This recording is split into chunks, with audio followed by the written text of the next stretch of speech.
परम सत्कारयोग प्यारे साथ संगत जी, प्यार और सत्कार से कहना धन निरंकार जी। बोलिए सतगुरु माता सुदीक्षा सविंदर हरदेव जी महाराज की जय।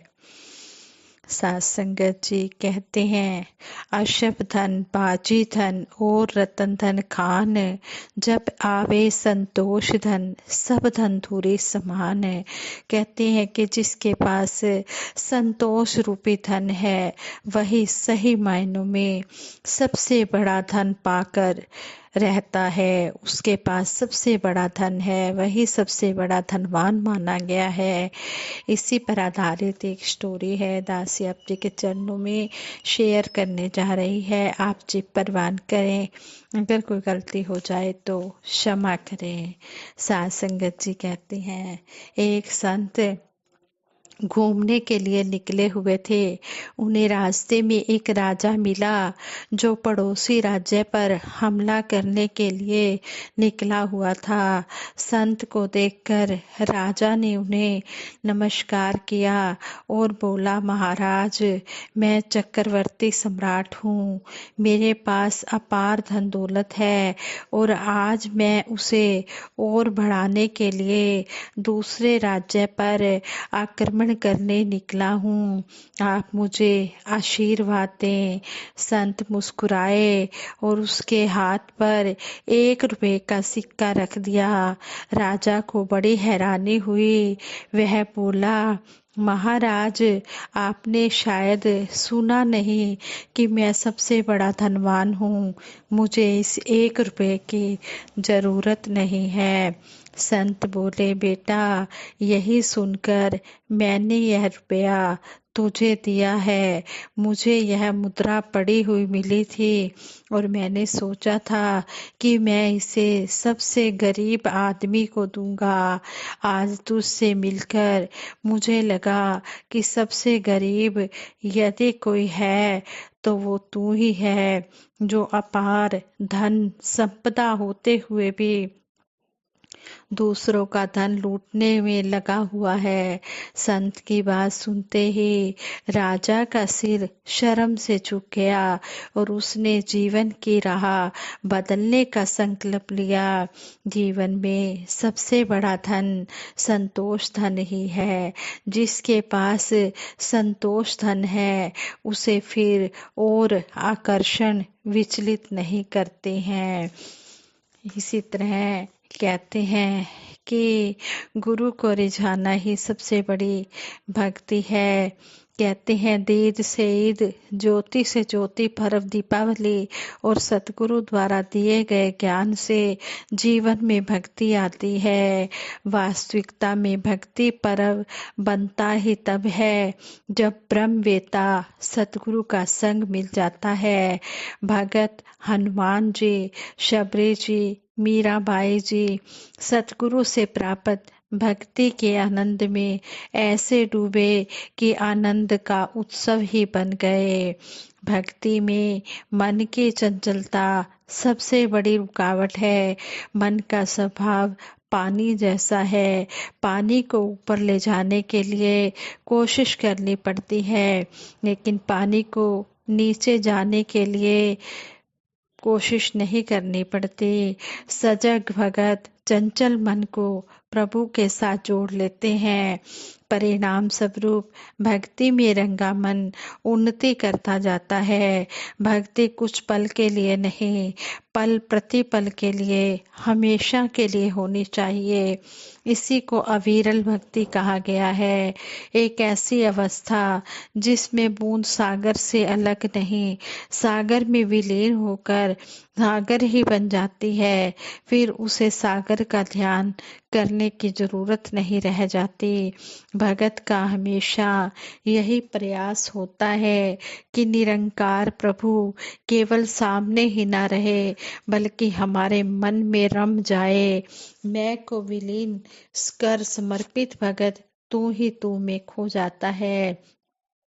जब मन की चुनरिया भक्ति रंग में रंग गई, फिर संसार का फीका रंग उसे बदरंग नहीं कर पाता। भगत का जीवन ही भक्ति है। हजारों साल पहले त्रेता युग में जिया गया भक्ति प्रायण शबरी का जीवन भक्तों के लिए आज भी प्रेरणा का स्रोत है। उसकी अगाध श्रद्धा उसकी अगाध श्रद्धा सबको आकर्षित करती है और नवदा भक्ति उपदेश वाला प्रसंग सबसे अधिक दिल को छूने वाला है। प्रभु को अपनी कुटिया की ओर आते देख शबरी जी ने भगवान श्री राम जी के चरणों में प्रणाम किया। उनके चरणों में शबरी लिपट गई, जल से चरण धोए और आदर पूर्वक आसन पर बिठाया। हाथ जोड़कर खड़ी शबरी के हृदय में प्यार बढ़ाया, प्रेम बढ़ाया। प्रेम से शबरी ने भगवान को पा लिया। प्रभु की सेवा में मीठे बेर रखे। प्रभु ने खुश होकर मीठे बेर खाए और नवदा भक्ति का उपदेश दिया, यह कहते हुए कि शबरी नौ भक्तियों में से भगत में एक का होना ही काफी है, परंतु तुम्हारे अंदर तो ये सभी दृढ़ रूप में मौजूद हैं, इसलिए तुम मुझे बहुत प्रिय हो। तुम्हारे लिए दुर्लभ मुक्ति सुलभ है, आसान है, ध्यान देने योग्य है कि शबरी जी ने भगवान श्री राम जी के साथ साथ गुरसिख रूप में वहां मौजूद लक्ष्मण जी का भी वैसा ही आदर सत्कार किया जैसा अपने आराध्य प्रभु श्री राम जी का किया।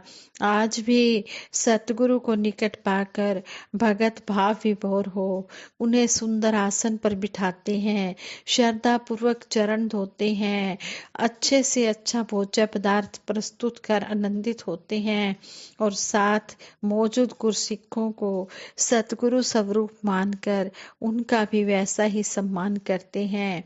सतगुरु का विश्व मोहिनी रूप होता ही इतना आकर्षक और मन भावन है कि दर्शन पाकर भगत झूम उठते हैं। उन्हें ऐसे निहारते हुए वाणी मौन हो जाती है, आंखों से आंसू आने लगते हैं और आत्म तृप्ति से मन गदगद हो जाता है। भक्ति के संबंध में युग पुरुष शहंशाह बाबा अवतार सिंह जी महाराज संपूर्ण अवतार वाणी के इस शब्द में फरमाते हैं, भगती लोकी अजय न समझे, रब नू पाना भगती है, छड़ के सारे वहम भुलेखे, गुरु रिझाना भक्ति है। जिसने गुरु को खुश कर लिया सही मायनों में उसने ही भक्ति को पाया है। संसार नहीं जानता कि भक्ति क्या है। सतगुरु से ईश्वर की जानकारी प्राप्त करना और अपने सतगुरु को खुश करना ही भक्ति है। सौभाग्य से हमें परम तत्वदर्शी सतगुरु मिले हैं, इनकी कृपा से भक्ति मिली है। इन्हें खुश करके लोक परलोक सुंदर बनाना हमारे जीवन का लक्ष्य बन जाए। ज्ञान मिला ज्योति है पाए, पाकर इनके नेक इशारे, खुशकिस्मत है हम सारे, मिले हैं हमको सतगुरु प्यारे। सतगुरु के चरणों में झुककर इनका बनकर समय गुजारें, भक्ति धारण कर जीवन में हम अपना ये जन्म संवारे। मिले हैं हमको सतगुरु प्यारे। सतगुरु सुंदर रतन मिले हैं जो सबकी आंखों के तारे, जीवन इनका जग की खातिर, ऐसे हैं सतगुरु हमारे। ज्ञान से रोशन हर कोई होगा, सतगुरु की हर श्वास पुकारे, स्वर्ग से सुंदर होगी दुनिया, खुशियों के चारों ओर नजारे। मिले हैं हमको सतगुरु प्यारे, हमें ऐसे प्यारे सतगुरु माता सुदीक्षा जी महाराज मिले हैं जो हमें प्यार ही प्यार देते चले जा रहे हैं और हमें सिखा भी रहे हैं कि किस तरह हमने प्यार करना है, किस तरह इस प्यार को अपने कर्म में ढालना है। जिन प्रेम कियो तिन ही प्रभु पायो, जिसने जिसने भी सही मायनों में प्रेम किया है उसने ही प्रभु को पाया है। हरि व्यापक सर्वत्र समाना, प्रेम ते प्रगट होई मैं जाना। ये परम पिता परमात्मा हर जगह समाया हुआ है, लेकिन ये प्रेम से प्रकट हो जाता है। जब हम प्यार ही प्यार करते चले जाते हैं तो ये सतगुरु निरंकार बहुत ही खुश होता है। ये हम पर रीझ जाता है और हमें अपने चरणों से लगा लेता है। आओ दातार के चरणों से यही आशीर्वाद मांगते हैं। सच्चे पातशाह, जिस तरह आप जी ने अपने चरणों से जोड़ा है, इसी तरह अंतिम श्वास तक अपने चरणों से लगाए रखना। साथ संगत जी प्रेम से कहना, धन निरंकार जी।